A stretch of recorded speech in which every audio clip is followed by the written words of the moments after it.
വ്യാജ പരാതി ഉണ്ടാക്കി വ്യാജ കേസെടുത്ത് അവരെ പോലീസ് വേട്ടയാടുന്ന ഒരു സാഹചര്യം ഇപ്പോൾ ഉണ്ടായിരിക്കുകയാണ്. ഇന്നലെ വൈകുന്നേരം പല കോൺഗ്രസിന്റെ പ്രവർത്തകരുടെ വീട്ടിലും പോലീസ് രാത്രി 12 മണിക്കും 1 മണിക്കും അന്വേഷിക്കുകയാണ്.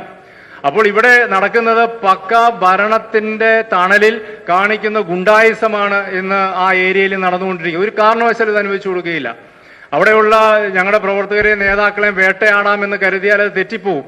ശക്തമായ നിലയിൽ ഇക്കാര്യത്തിൽ ഞങ്ങൾ കൂടുതൽ പ്രതികരണവും പ്രതിഷേധവുമായി ഞങ്ങൾക്ക് രംഗത്ത് വരേണ്ടതായിട്ട് വരും. അപ്പൊ ആ എടുത്തിരിക്കുന്നത് പൂർണ്ണമായും വ്യാജ പരാതികളാണ്. കാരണം അവിടെയുള്ള ഒരു ഇടതുപക്ഷത്തിന്റെയും വനിതാ നേതാക്കളെയോ അല്ലാത്ത ആരെയോ ഞങ്ങളുടെ UDF-ലെ നേതാക്കന്മാർ ആരും തന്നെ ആക്രമിച്ചിട്ടില്ല. ഒരാൾ പോലും ആക്രമിച്ചിട്ടില്ല. അതിന്റെ വീഡിയോ ദൃശ്യം ഞങ്ങളുടെ കയ്യിലുണ്ട്. അവിടെ നടന്ന എല്ലാ സംഭവങ്ങളുടെയും വീഡിയോ ദൃശ്യവും ഫോട്ടോസും ഞങ്ങളുടെ കയ്യിലുണ്ട്. അപ്പൊ എന്തായാലും അവര് വ്യാജ പരാതിയായിട്ട് കേസുമായിട്ട് പോട്ടെ. ഞങ്ങളത് കോടതി വഴി ഞങ്ങളത് മുമ്പോട്ട് നീങ്ങും. അതിനകത്തുള്ള ബാക്കി നടപടികളും അക്കാര്യത്തിൽ ഞങ്ങൾ സ്വീകരിക്കും. പക്ഷെ ഇവിടെ ഇങ്ങനെ ഉണ്ടാവുന്ന സംഭവത്തിൽ ഗവൺമെന്റിന്റെ സ്റ്റാൻഡ് എന്ന് പറയുന്നത് വളരെ നിർഭാഗ്യകരമാണ്. ഇങ്ങനെയുള്ള വിഷയങ്ങൾ ഇന്ന് പ്രതിപക്ഷ നേതാവ് അതാണ് അവിടെ സൂചിപ്പിച്ചത്. ഇതിന്റെ ആക്ഷൻ ഉണ്ടായില്ലെങ്കിൽ, ഇതിന്റെ അത് കൃത്യമായ നടപടി ഗവൺമെന്റ് ഭാഗത്തുണ്ടായില്ലെങ്കിൽ ഇതിനിയും ആവർത്തിക്കപ്പെടും എന്നുള്ളതാണ്. കലാരാജു എന്ന് പറയുന്ന വ്യക്തി അവസാനത്തിരെ ആയിരിക്കുകയില്ല. ഈ ഗവൺമെന്റിന്റെ ശേഷിക്കുന്ന വർഷവും ഇതുപോലുള്ള അനവധി അനിഷ്ട സംഭവങ്ങൾ ഇനിയും കേരളത്തിൽ ഉണ്ടാവുമെന്ന ഭയം കേരളത്തിലെ പൊതുസമൂഹം ഇന്ന് മുമ്പോട്ട് വെക്കുകയാണ്.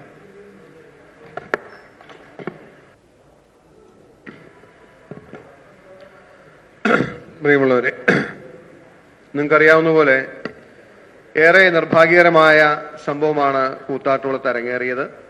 അതുമായി ബന്ധപ്പെട്ട അടിയന്തര പ്രമേയം ഇന്ന് സഭയിൽ ഉന്നയിച്ചപ്പോൾ കേരളത്തിന് ബോധ്യമായൊരു കാര്യം, CPM സംസ്ഥാനമൊട്ടുക്ക് നടത്തുന്ന മാഫിയ രാഷ്ട്രീയത്തിന് സംരക്ഷണം നൽകുന്നത് മറ്റാരുമല്ല, കേരളത്തിന്റെ മുഖ്യമന്ത്രിയാണ് എന്നതാണ്.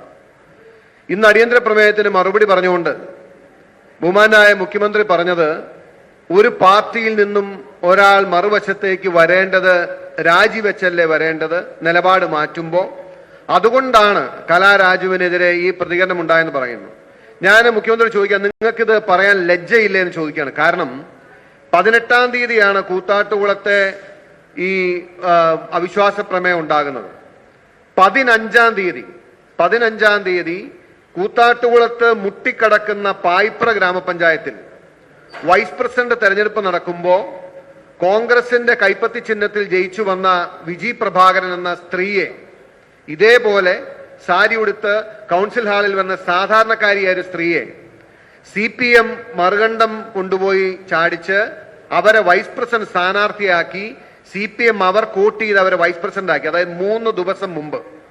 എന്നിട്ട് 3-ാമത്തെ ദിവസം നടക്കുന്ന അവിശ്വാസ പ്രമേയത്തിൽ ഒരുപക്ഷെ വേശ്യയുടെ ചാരിത്ര പ്രസംഗം പോലെ ഇന്ന് മുഖ്യമന്ത്രി നിയമസഭയിൽ പറയുകയാണ്, ഒരു വശത്ത് നിന്ന് മറ്റൊരു വശത്തേക്ക് മാറുമ്പോൾ അവര് രാജിവെച്ചല്ലേ പോണേ. എത്ര ലജ്ജയില്ലാത്ത വാക്കുകളാണ് മുഖ്യമന്ത്രി പറഞ്ഞത്. മാത്രമല്ല, സ്ത്രീ സുരക്ഷയെക്കുറിച്ച് അദ്ദേഹം നാട് നീളെ നടന്ന് പ്രസംഗിക്കുകയാണ്. കഴിഞ്ഞ ദിവസങ്ങളിൽ ഈ സർക്കാർ തന്നെ വലിയ പ്രചണ്ഡമായ പ്രചരണം നൽകി സ്ത്രീ സുരക്ഷയ്ക്ക് വലിയ പ്രാധാന്യം കൊടുക്കുന്നു എന്ന് വരുത്താൻ വേണ്ടി അവർ ചെയ്തതാണ് നമ്മുടെ ഹണി റോസിന്റെ പരാതിയുമായി ബന്ധപ്പെട്ട കേസ്. ഹണി റോസിന്റെ പരാതി കിട്ടി സർക്കാർ എത്ര പേർക്കെതിരെ കേസെടുത്ത് എന്തൊക്കെ നടപടികളുമായി മുമ്പോട്ട് പോയി. ഞാന് ഈ കലാരാജുവിന്റെ സംഭവം കഴിഞ്ഞ് ഈ കൗൺസിലറെ കാണുമ്പോൾ അവർ ഏറ്റവും വേദനയോടുകൂടി എന്നോട് പറഞ്ഞ കാര്യം, അവരെന്റെ നെഞ്ചത്ത് മാറി മാറി മർദ്ദിച്ചു, എന്റെ കഴുത്തിൽ കുത്തിപ്പിടിച്ചു, എന്റെ ചെവിയിലെ കമ്മലുകൾ വലിച്ചൂരിയെടുത്തു, എന്നെ പുറത്തും ഇടുപ്പിലുമായി അവർ ചവിട്ടുകയും മർദ്ദിക്കുകയും വലിച്ചിഴയ്ക്കുകയും കാറിലേക്ക് എടുത്തിടുകയും ചെയ്തു. അപ്പോഴെന്നെ തെറി അഭിഷേകം നടത്തി. ഞാൻ ഇന്നുവരെ ജീവിതത്തിൽ കേട്ടിട്ടില്ലാത്ത രീതിയിൽ എന്നെ അധിക്ഷേപിക്കുകയും ആക്ഷേപിക്കുകയും തെറി വിളിക്കുകയും ചെയ്തു.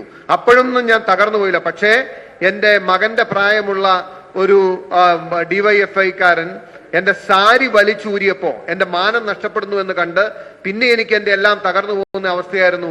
ഞാൻ എല്ലാം മറന്ന് എന്റെ മാനം രക്ഷിക്കാൻ ഞാൻ കൗൺസിലർ ആയിരിക്കുന്ന അതേ വാർഡിൽ വെച്ച് പൊതുജന മധ്യത്തിൽ വെച്ച് പാഞ്ചാലിയുടെ വസ്ത്രാക്ഷേപം പോലെ എന്റെ വസ്ത്രം വലിച്ചൂരിയപ്പോ മാനം രക്ഷിക്കാൻ വേണ്ടി ഞാൻ സാരി പൊത്തിപ്പിടിക്കുകയായിരുന്നു എന്ന് പറഞ്ഞു. ഞാന് ബഹുമാനപ്പെട്ട മുഖ്യമന്ത്രിയോട് ഈ സർക്കാരിനോട് വിനയപൂർവ്വം പറയാൻ ആഗ്രഹിക്കുന്നത്, സമ്പത്തും സൗന്ദര്യവുമുള്ള സ്ത്രീകൾക്ക് മാത്രമാണ് മാനമുള്ളത് എന്ന് നിങ്ങൾ കരുതരുത്. ഈ നാട്ടിലെ സാധാരണക്കാരും പാവപ്പെട്ടവരും പട്ടികജാതിക്കാരും പിന്നോക്കക്കാരും സാധാരണക്കാരുമായിട്ടുള്ള സ്ത്രീകളും അവർ അന്തസ്സോടുകൂടി ജീവിക്കുന്നവരാണ്. അവർ വലിയ വേഷം കെട്ടി വലിയ വേഷപ്പകർച്ചയിൽ വരുന്നില്ല.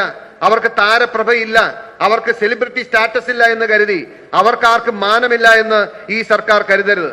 കലാരാജുവിന്റെ മാനഹാനിയാണ് അല്ലെങ്കിൽ വസ്ത്രാക്ഷേപമാണ് കൂത്താട്ടുകുളം നഗരത്തിൽ നടന്നത്. എന്നിട്ട് ചെറുവിരൽ അനക്കുന്നില്ല, നടപടിയെടുക്കുന്നില്ല എന്ന് മാത്രമല്ല, അത് ചെയ്തവരെ ന്യായീകരിക്കുന്ന മുഖ്യമന്ത്രിയാണ് ഇന്ന് ഞങ്ങൾ നിയമസഭയിൽ കണ്ടത്. ഇത് ഈ CPM-ന്റെ മാഫിയ രാഷ്ട്രീയത്തിന് സംരക്ഷണം നൽകുന്ന മുഖ്യമന്ത്രിയാണ് ഞങ്ങൾ ഇന്ന് കണ്ടത്. കലാരാജുവിനെ CPM തട്ടിക്കൊണ്ടുപോയത് കേവലം അവിശ്വാസം പരാജയപ്പെടുന്നതിന് വേണ്ടിയിട്ടല്ല. CPM-ന് ഇന്ന് ധനത്തോട് പണത്തോടുള്ള ആർത്തി എത്ര വലുതാണ് എന്ന് കലാരാജുവിന്റെ കാര്യം പരിശോധിച്ചാൽ അറിയാം. കലാരാജുവിന്റെ ഭർത്താവ് മരിച്ച് ദിവസങ്ങൾ കഴിയുന്നതിന് മുമ്പ് ഈ CPM നേതാക്കന്മാർ അവരെ സമീപിച്ച് അവർക്കെതിരെ ബാങ്കിലുണ്ടായിരുന്ന ഒരു വായ്പ, അതുമായി ബന്ധപ്പെട്ട് റിക്കവറി നോട്ടീസോ അല്ലെങ്കിൽ തിരിച്ചടയ്ക്കാൻ വേണ്ട നോട്ടീസോ അയക്കുന്നതിന് മുമ്പ് നിങ്ങൾ അടിയന്തരമായി ഇത് സെറ്റിൽ ചെയ്തില്ലെങ്കിൽ നാളെ ചെണ്ട കൊട്ടി വന്ന് നിങ്ങളുടെ സ്ഥലവും വീടും ജപ്തി ചെയ്യുന്ന സ്ഥിതി ഉണ്ടാകുമെന്ന് പറഞ്ഞ് ഭയപ്പെടുത്തുകയും അവര് ഭർത്താവിന്റെ മരണത്തിൽ നിന്നും മാനസികമായി മോചിതയാകുന്നതിന് മുമ്പ് യഥാർത്ഥത്തിൽ കലാരാജുവിന്റെ ഭർത്താവ് 15 സെന്റ് സ്ഥലം പ്രതിപക്ഷം സംസാരിക്കുകയായിരുന്നു. ഗുണ്ടാധിപത്യമാണ് ഭരണപക്ഷം നടപ്പാക്കുന്നത്. കൂത്താട്ടുകുളത്തെ CPM കൗൺസിലർ കലാരാജുവിന്റെ പരാതിയുമായി ബന്ധപ്പെട്ട് സ്ത്രീ സുരക്ഷയിൽ ഭരണപക്ഷവും CPM-ഉം സർക്കാരും ഉയർത്തിപ്പിടിച്ച എല്ലാ കാര്യങ്ങളും റദ്ദാക്കപ്പെടുകയാണെന്ന് കൂടിയാണ് മാത്യു കുഴൽനാടനാണ് സംസാരിച്ചുകൊണ്ടിരുന്നത്. നേരത്തെ അനൂപ് ജേക്കബ് അടക്കമുള്ള UDF നേതാക്കൾക്കെതിരെ റോഡ് ഉപരോധവുമായി ബന്ധപ്പെട്ട് ഈ വിഷയത്തിനകത്ത് കേസും എടുത്തിട്ടുണ്ട്. വ്യാജ പരാതി നൽകി UDF-നെ പ്രതിരോധിക്കാൻ ശ്രമിക്കുകയാണ് CPM എന്നുള്ള ആരോപണവും പ്രതിപക്ഷത്തിന്റെ ഭാഗത്തു നിന്ന് ഉയർന്നിരിക്കുന്നത്.